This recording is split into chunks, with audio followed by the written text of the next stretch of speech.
if you start Shedeur in week 1. I think he's going to say the same thing. The minute something goes wrong, why didn't you start Gabriel? Right.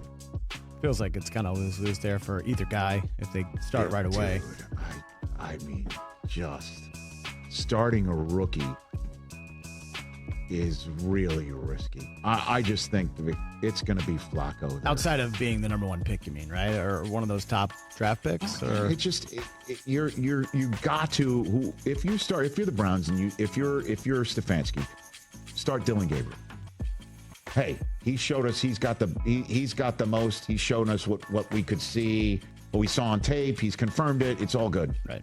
And he's the one who goes out against the Cincinnati Bengals and doesn't perform well. What are you just gonna pull him? You got to give him starts. You got to give him start time. Yeah. Same thing with Shedeur, right?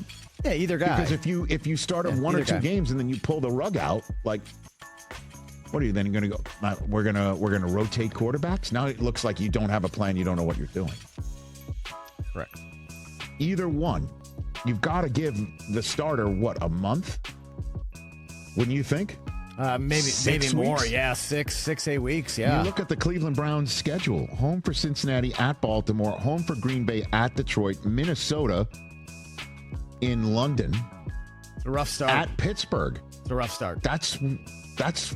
That looks like Flacco territory to me while a kid marinates.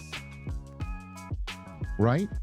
Home for Miami, at New England, bye, at the Jets. Now that, with all due respect to the teams that I just threw out there, appears to be a softer opportunity for a rookie, certainly with a bye week, to get in there.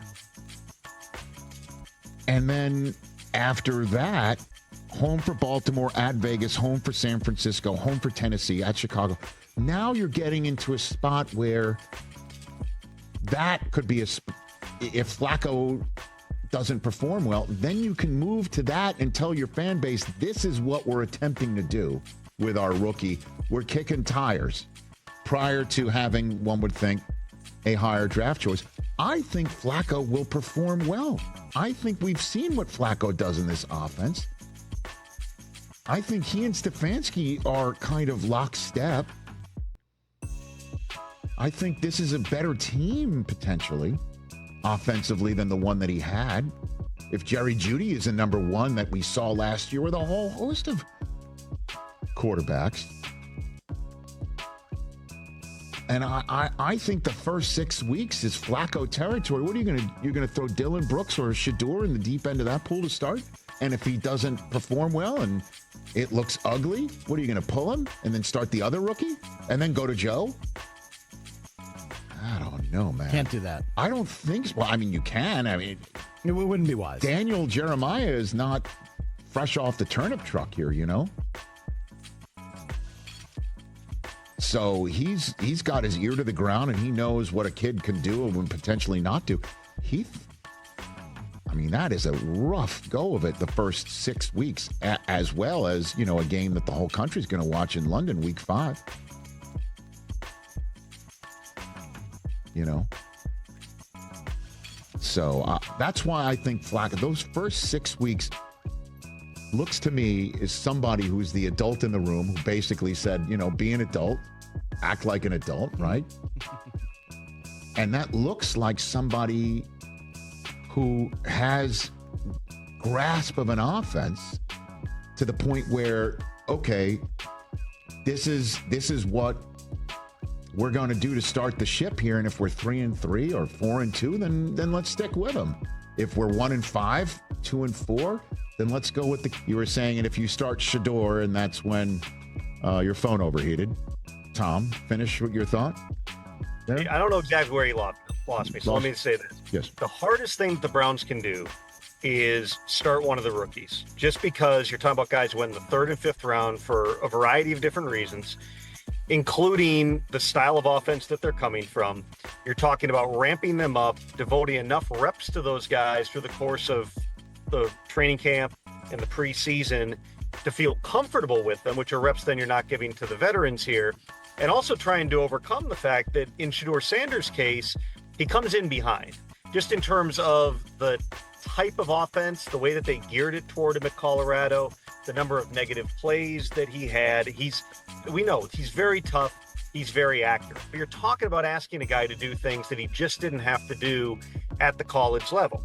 Dillon Gabriel, who they drafted 2 rounds before that, let's say Dillon Gabriel is the best quarterback coming out of training camp. Well, the moment Dillon Gabriel, trips up here, guess what's going to happen? People are going to be calling for Shedeur. If you go back to 2012, the Seahawks take Russell Wilson in the 3rd round. It was bumpy in the early portion of the season here, but what were they going to do? Bench Russell Wilson and put in Matt Flynn or Tavares Jackson? They didn't have the bright, shiny object there.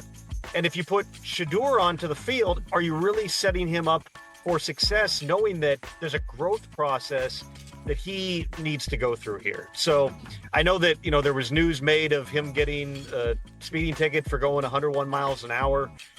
What I've heard in terms of him being in the building has been all positive. They really like Shedeur.